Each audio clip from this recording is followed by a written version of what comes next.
This series of short videos is sponsored by the Kentucky Rifle Foundation to share the knowledge and research of select Kentucky Rifle Association members. I'm Jay Hopkins. I've been a collector for a long time. Whatever the disorder that makes somebody be a collector, I've had it a long time. I bought my first old gun when I was 4. We lived in the state of Washington. Across the street was a retired Army colonel who had a panel den covered with guns. And any time that he would let me in there, this was just a magic place. And for my 4th birthday, I got $1. And I went running across the street and knocked on the door, and he said, "Well, what brings you here?" He said, "I'm here to buy a gun." He said, "Well, you are? Well, come on in, let's pick one out." So we did, and it wasn't much of a gun, a little Belgian import, but to me it was a pirate pistol. So I gave him the $1, and he said, "Oh, it's $2. And I thought, oh no, it took me a long time to get $1. So he took me out the side of the house, and they had a pile of dirt where they had been working on a pipe. He said, "You put all that dirt back in that hole and it's yours." And I'm sure if I had $2, it would have been $3. So, but he was just a wonderful guy. He just knew exactly how to keep you excited or stimulated. And over the next few years, I bought a number of guns, and he gave me an old Indian bow with bullet-tipped or shell-tipped arrows, and I used to terrorize the local pheasants. Never hit one, but I scared a few. So anyway, we moved to St. Louis when I was 8. And there was Civil War guns, guns of the Old West, and the primary consideration was condition. And I had a hard time with that, because the guns that seemed to speak to me were ones that had clearly been there, out there used, and would tell a story, but they said, no, you don't want those. You want these that had a sterile feeling to it. They were crisp and clean, but you knew they hadn't done much of anything. So I moved to North Carolina midway through college and met my future wife, who was from Pennsylvania. So as we traveled up there, I met some Pennsylvania gun collectors, and I was introduced to the long rifle, or the handmade material. And my life just changed. All the factory guns just were of no interest. I couldn't wait to trade them in. You know, we were running around Pennsylvania, and at that time, the Kindig books had just been published, and the long rifles were, people were getting excited, and they started thinking about schools and lineage and regional characteristics. So it was a magical time. You know, I evolved through the various stages of full stocks with patch boxes, carving details, Pennsylvania, but we lived in North Carolina. I was training down there, so I was seeing things from the south as well as from the north. I was an intern in Harrisburg, and we driving to and from the hospital every day, I would pass an antique shop. And I thought, well, you know, I need to stop in there someday. And so I did one day, and there was a wonderful 2-piece screw-tip powder horn that just had all of the flavor of the rifles, the handmade, and was $28. I thought, yeah, that sounds good. And at that time, that would have been in '68. And I had joined the KRA the year before, along with Steve Hench and George Carroll. So I've been, and that was just eye-opening experience. You go see all of these wonderful rifles, and one of the genius elements of the KRA is that they have induced people to bring really fine things to the show. And they have competitions, so people do want to bring something really fine. Hopefully they get a little medallion that goes with it. But yeah, I've always considered myself quite fortunate to have stumbled into this material. And it's been a life enhancement. I've spent 60 years now looking at these rifles and the powder horns. And it always bothered me through the years that there were so many knowledgeable people out there who were happy to share while they were living, but when they passed, they took their knowledge with them. And so I thought, oh, that shouldn't happen. Anyway, early on, the general consensus for screw-tip powder horns, which is what I call professionally made horns, made by a turner, were that they were 19th century, made by gunsmiths in York, Pennsylvania. And, who was I to question people like that at that stage of my life? But I was, very quickly, I had met Roland Cadle, and Roland was just a repository for information, and he knew horns, and so we would always meet at Baltimore or some of the gun shows, and I would show him the new things, and he would give me his input. And fairly quickly, we came to the conclusion that these were actually, there were lots of gunsmiths' inventory in Pennsylvania, not one of which included turning tools or a lathe. So it became apparent that these were made by specialized artisans, basically people that had a lathe and could turn elements to it in the butt or in the tip, and that the dating was basically 1750 to 1850. And the distribution was very much the same as the rifles, and that they had regional characteristics. And at that was not an original thought. It was because the museum folks were identifying furniture by the way the foot was formed, the way the glue blocks, so regional characteristics were in vogue at the time, both at Colonial Williamsburg, Mazda, any of the big museums. So in 1982, Roland and I and a fellow by the name of Bernie Rube, who has passed, gave a symposium on powder horns, where we espoused the thought that this was a specialized artisan.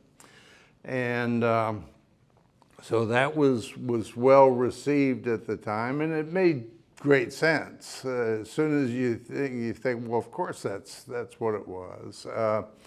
And so people said, well, you need to write this up. And, I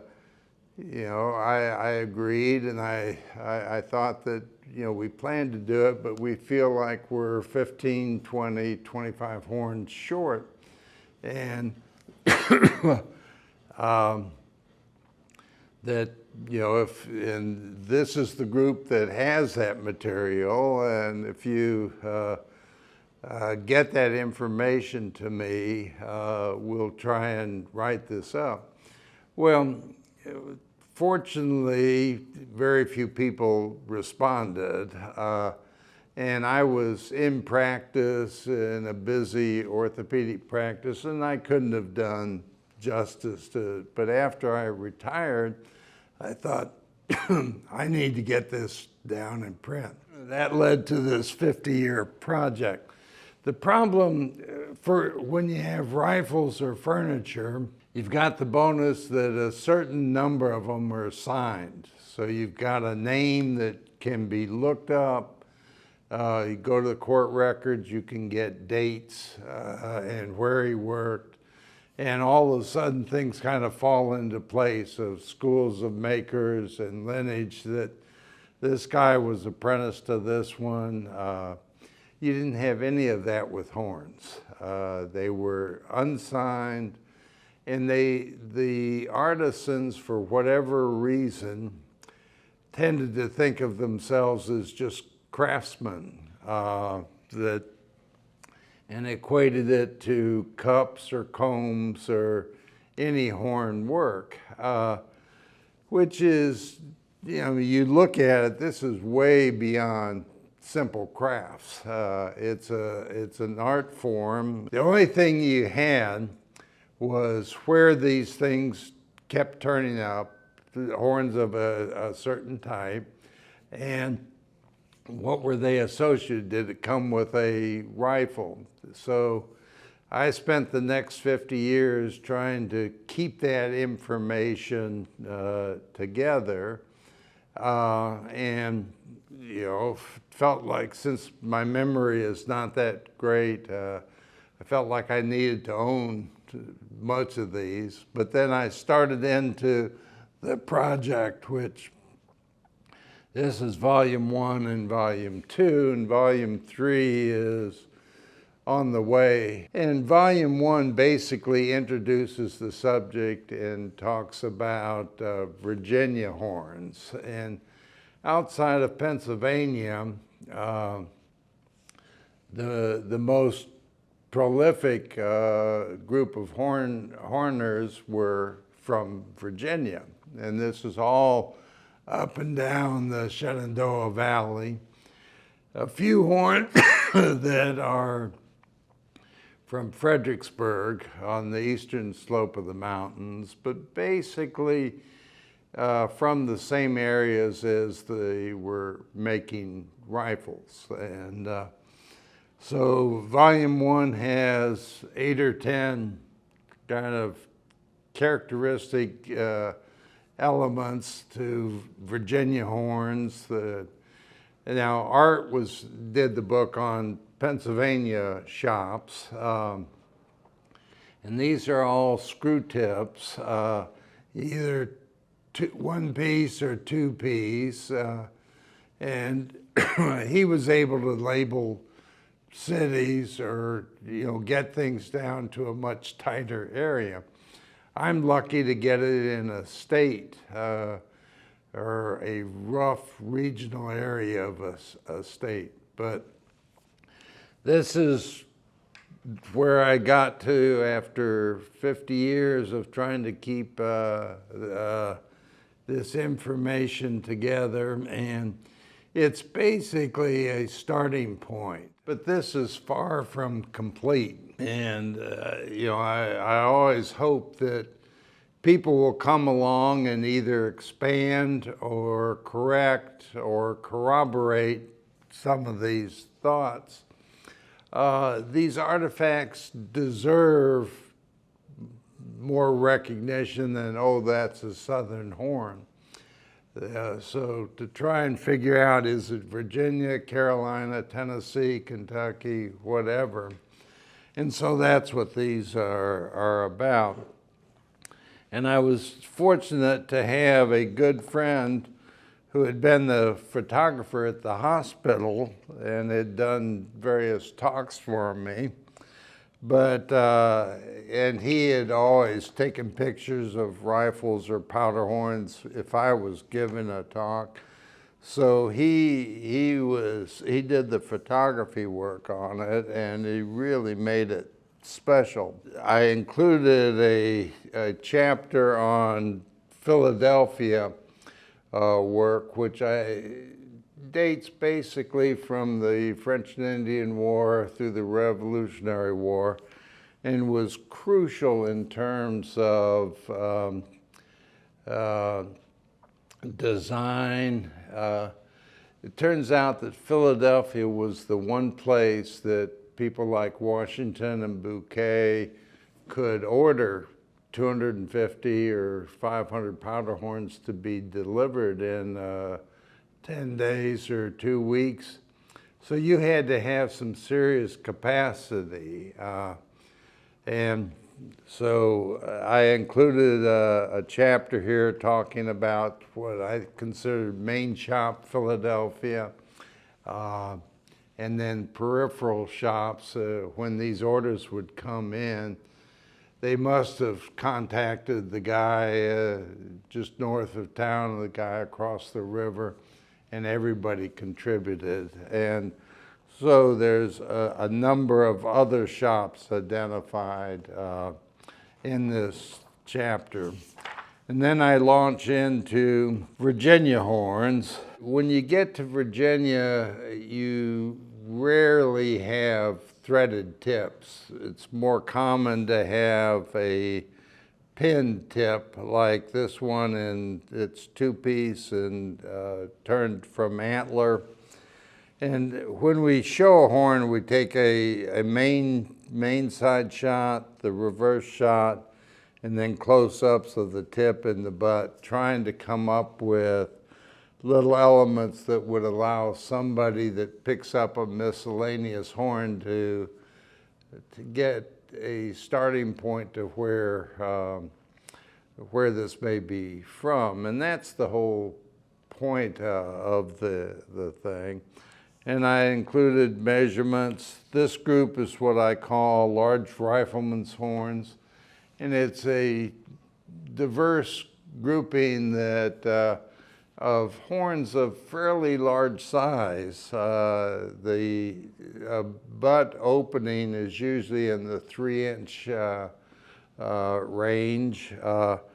The tips are usually turned of antler and pinned, but occasionally it could be horn, could be wood. And then there's some things like this. You do see the base bands, which was a Philadelphia characteristic, and that was carried down to Virginia. And then this is a wood tip. They did have the occasional threaded tip, but most of them, this is an interesting horn. It looks like the large rifleman's horn, but every element on this was handmade. So somebody with a lathe could have done this very quickly, but to do it by hand must have been a serious chore. Another Virginia characteristic is a band in the mid portion, a single band. This one has a base band and the middle band, but you never saw that in Pennsylvania. You only saw the base band in the Philadelphia groups. When you get to Carolina, they tend to have multiple bands, 3, 4, 5, all over the body of the horn.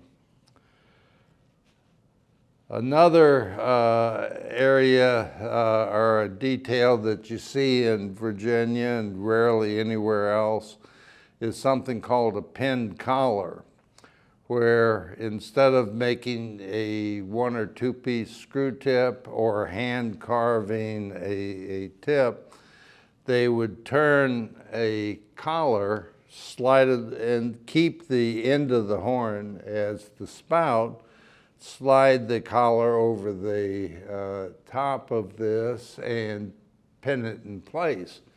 To me, it seemed a genius idea and was very effective.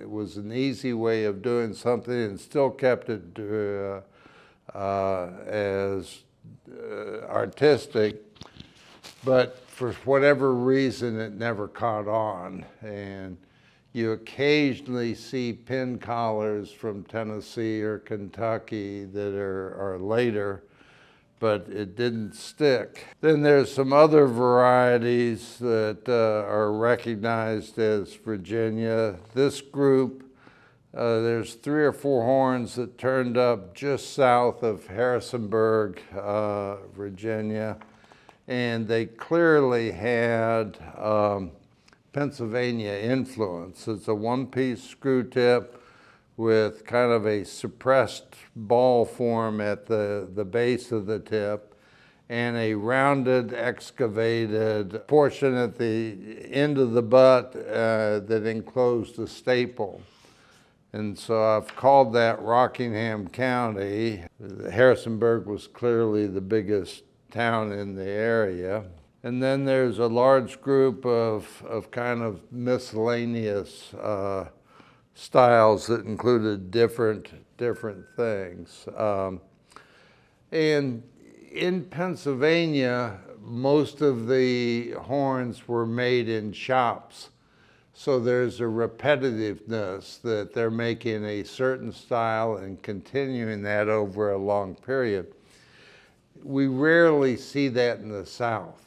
I have come to the conclusion that the vast majority of horns were made by the occasional horner, a fellow who's a farmer or who has other things that at certain times of the year, maybe the winter, slaughter usually takes place in the late fall. So you could gather up horns and work on them in probably December, January, maybe part of February, which is the quieter time periods. And so I think that these are probably farmers first and horners second. This is augmented. Wallace Gusler, who's spent a lot of time in courthouses and all through the state, came up with 4 different farmers from the Winchester, Virginia area between 1740 and 1770 that had lathes. They weren't listed as turners, they were listed as farmers. So anyway, this has been the end result of a 50-year project, and I've always considered myself lucky to have stumbled into this material and been part of this study. And this organization has been a big part of it. I've evolved through various stages and periods in terms of rifle collecting. I started off with being amazed that the handwork just had so much appealing elements to it. And then you went through you get a full stock with a patch box, and then you get incise carving, and then you get relief carving. And living much of the time in the South, but spending time in Pennsylvania, I was exposed to the various things. And early on, the wonderful, highly skilled Pennsylvania gunsmiths were a prime pursuit. But as time went on and I was exposed to things from the South, and probably because I lived in Virginia, I started kind of focusing most of my collecting efforts towards Virginia, and particularly that time period just after the Revolutionary War, that there must have been an excess of gunsmiths after the war. And so competition was fierce, but they just had wonderful, innovative techniques. This horn fits into the category that I've called furniture ring horns. It has a little brass ring and a little, I guess, knob with a hole. And this is classic Virginia. It's got a number of characteristics. This is an early horn, probably 1750s era. A pinned, turned horn tip. It's got the mid band, which is, I don't recall seeing anything outside of Virginia with a middle band only. Sometimes the middle band is all that's left, but you can see remnants of a shadow where other horns were. This has the furniture ring pull. It has a bass band, which was inspired by Philadelphia. Now, whether this predates Philadelphia or whether there was an influence. And this group of horns have a threaded knob in the butt and a concavity that facilitates filling the horn. And these are wide threads, turnings that get back towards Queen Anne or William and Mary, very bold turnings. And there's 8 or 10 that I feel are part of the school, and they're in volume 1 as well. This has always been my favorite rifle. This is by Christian Huffman, who was a Revolutionary War soldier, mustered out of the military in about 1780 and went to Woodstock. This was probably made shortly thereafter in Woodstock. To me, it always had everything. It had architecture, art, slender condition was surprisingly good for something that old, and so I consider myself very fortunate to have been able to own it. This is probably the earliest example of mixed metal with silver as part of the brass decorative elements.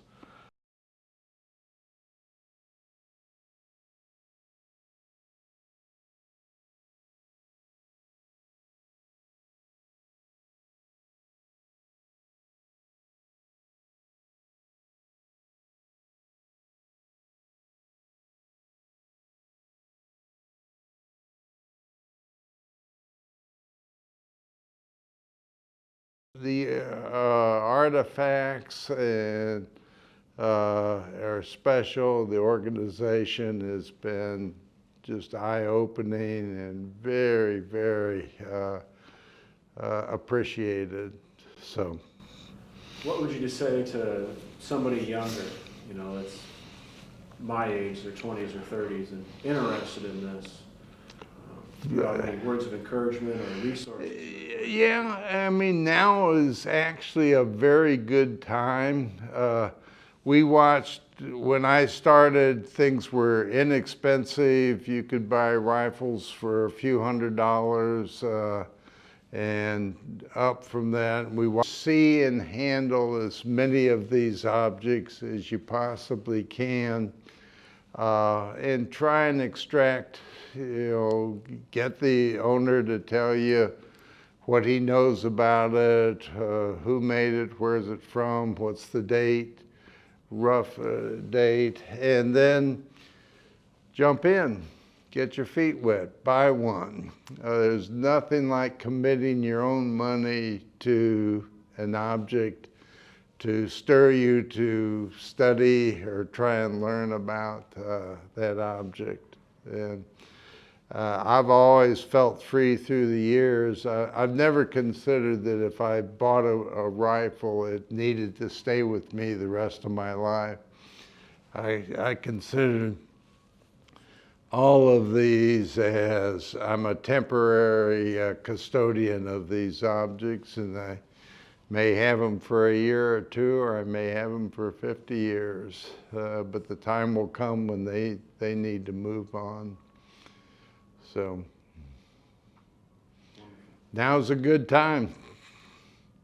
Thank you very much, Mr. Hopkins. Yep, thank you. For more resources on collecting, research, high-quality photographs, and more, visit the KentuckyRifleFoundation.org. And to get a taste of what the Kentucky Rifle Foundation offers, visit their Facebook page under Kentucky Rifle Foundation for weekly posts and updates of fantastic original long rifles. I'd like to extend a special thank you to the Kentucky Rifle Foundation for sponsoring this short series of videos. I'd also like to thank Jay for being willing to share his passion and his knowledge to educate current and future generations. I was watching all this.